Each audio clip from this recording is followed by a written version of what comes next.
Selamat datang ke channel Cikgu Chong dan hari ini Cikgu Chong nak buat perbandingan untuk 3 model scientific calculator yang paling popular di pasaran.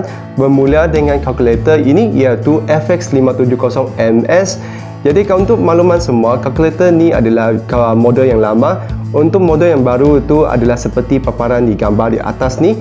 Dan untuk kalkulator yang kedua pula adalah kalkulator FX570ES Plus. Kalau anda perhatikan memang banyak perbezaan berbanding dengan MS, iaitu warna latar belakangnya semua adalah warna kelabu.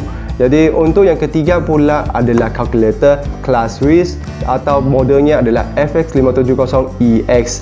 Jadi dalam video ini saya akan tunjukkan kepada anda paparan untuk 3 kalkulator ini, dan juga akhir video ini saya akan tunjukkan emulator untuk kalkulator Class Swiss, iaitu software kalkulator dalam laptop saya yang saya akan gunakan sepanjang tutorial penggunaan kalkulator Class Swiss ini.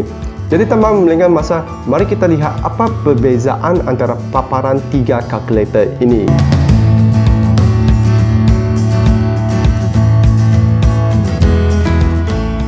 Sekarang Cikgu Chong akan membuat perbandingan antara 3 kalkulator ini. Semua kalkulator ini adalah FX570.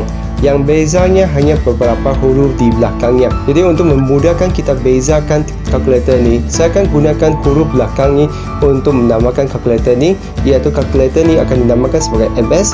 Ini adalah ES Plus. Dan ini saya akan gunakan namanya Class Swiss. Pertama sekali kita onkan kalkulator. Seterusnya saya nak tekan pula butang menu dan kita perhatikan apa beza untuk 3 kalkulator tu. Jadi anda boleh lihat sendiri apa beza antara 3 kalkulator ni. Untuk kalkulator MS tu, kalau anda nak carikan fungsi lain, anda terpaksa tekankan mod beberapa kali. Jadi ini adalah agak leceh lah. Jadi untuk ES Plus tu ada tambah baik, di mana anda hanya perlu tekan sekali sahaja, tetapi anda lagi tulisan dalam bentuk pendek seperti EQN untuk equation, stat itu untuk statistik dan sebagainya. Jadi untuk Class Swiss pula, kalau kita perhatikan, fungsi itu diwakili dengan gambar raja, dan bukan setakat itu saja, di bawahnya juga tulis nama, iaitu calculate. Lepas tu kalau kita pergi ke sebelah, kita nampak ni vektor, table dan sebagainya. Jadi kalau kita bandingkan 3 kalkulator ni, kita akan perasan kalkulator Class Swiss ni mempunyai kelebihan, iaitu dia punya fungsi itu diwakili bukan saja dengan gambar raja, tetapi juga dengan perkataan yang penuh. Jadi dia lebih mudah untuk kita cari. Jadi selepas tu saya nak uji kalkulator ni dengan gunakan pecahan. Jadi saya akan on balik semua ni. Selepas tu saya akan tekan pecahan 2/3 dan kita perhatikan apa bezanya untuk ketiga-tiga kalkulator tu. Jadi kalau kita perhatikan 3 kalkulator ni, kita akan perasan kalkulator MS tu hanya mampu untuk memapar sebaris sahaja, iaitu dia akan tuliskan pengangka dengan penyebut tu dalam baris yang sama, dan per itu diwakili dengan satu simbol L. Jadi untuk ES Plus tu dia ada tambah baik berbanding dengan MS, iaitu dia nampak seperti biasa, iaitu pecahan di sini nampak seperti biasa, dan sama juga untuk Class Swiss. Jadi untuk membezakan antara Class Swiss dengan ES Plus tu, saya akan gunakan satu lagi soalan untuk memaparkan gandaan bagi 5. Jadi saya akan on balik dua ni. Lepas tu saya akan tekan. Jadi saya akan berhenti di gandaan kedua dahulu. Jadi saya akan tekan pula untuk Class Swiss. Sekarang kedua-dua kalkulator ES Plus dan Class Swiss tu mempunyai gandaan yang kedua bagi 5. Selepas tu saya hanya perlu tekan sama dengan, dan anda perhatikan apa perbezaan antara dua kalkulator ni. Jadi kalau kita bandingkan dua kalkulator ni, kita akan perhatikan kalkulator ES Plus tu hanya mampu untuk memaparkan satu nombor gandaan pada satu masa. Manakala untuk kalkulator Class Swiss tu, dia mampu untuk memaparkan sekumpulan nombor gandaan. Jadi itu adalah kelebihan kalkulator Class Swiss kerana paparannya lebih banyak dan lebih jelas. Dan seterusnya pula, saya juga nak tunjukkan perbezaan lagi, iaitu paparan seperti buku teks tu. Jadi untuk bahagian tu, saya hanya akan gunakan kalkulator MS dan kalkulator Class Swiss. Jadi saya akan keluarkan ES Plus tu. Untuk bahagian ni, saya akan gunakan topik daripada tingkatan 1, iaitu bab 6 persamaan linear serentak. Jadi saya akan tunjukkan macam mana kita gunakan kalkulator ni untuk menyelesaikan soalan persamaan linear serentak. Dan di sini saya nak utamakan kepada pelajar ialah anda mesti kena tahu cara penyelesaiannya, iaitu menggunakan penghapusan atau penggantian sebelum menggunakan kalkulator. Dan fungsi kalkulator sebenarnya untuk menyemak jawapan sahaja. Jadi di sini anda akan nampak satu soalan, iaitu soalan yang saya ambil daripada contoh buku teks muka surat 141 contoh 13, iaitu di mana arahannya adalah selesaikan persamaan linear serentak berikut dengan kaedah penghapusan. Jadi di sini memang ada langkah yang penuh dengan jawapannya, dan saya nak gunakan kalkulator ni untuk membandingkan jawapan. Jadi saya akan tunjukkan menggunakan kalkulator MS dan ClassWiz. Jadi A1 itu adalah nombor yang di depan X untuk persamaan yang pertama.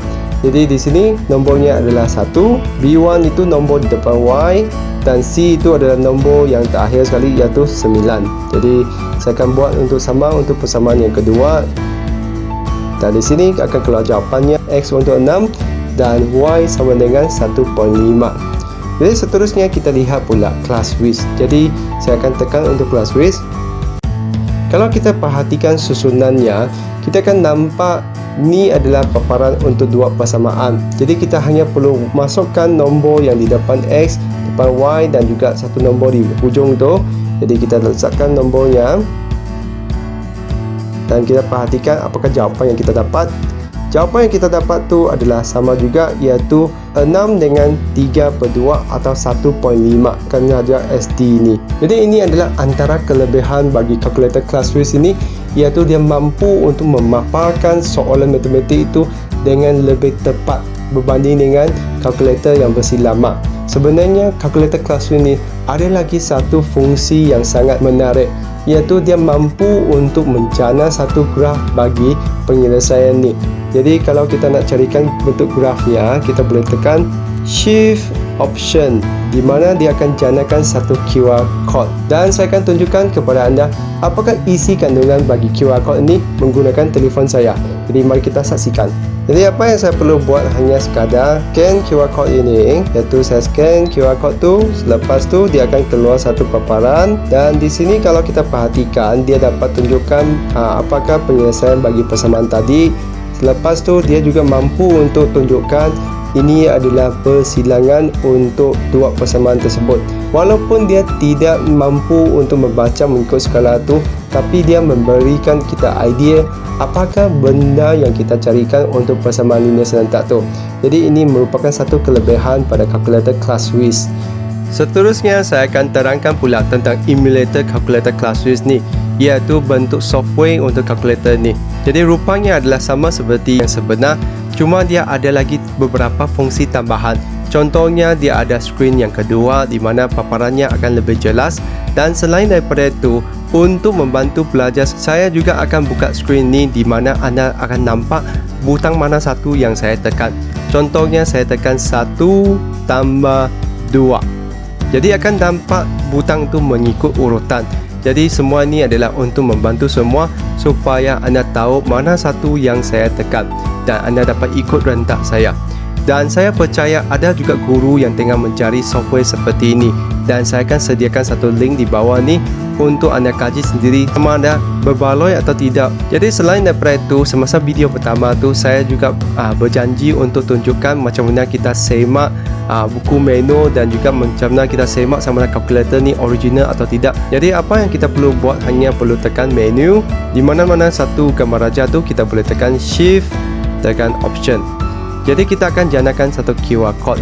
Jadi di sini anda hanya perlu guna telefon untuk scan QR code, dan anda akan pergi ke satu laman web. Jadi di laman web itu anda akan nampak ini adalah kita punya buku manual, dan tarik ke bawah sekali anda akan nampak satu butang di mana anda boleh tekan check authenticity. Jadi tekan check, dan kalau anda nampak tanda tik ini adalah menandakan kalkulator anda adalah original.